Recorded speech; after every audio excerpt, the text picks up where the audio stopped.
北京明白。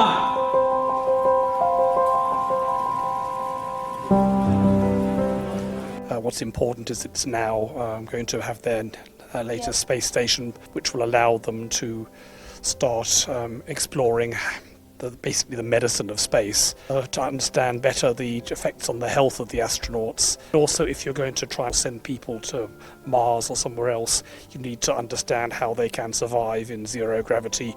You need to work on the technology of how you keep them alive, keep the air clean, keep the water and the food. It's also important to inspire young people.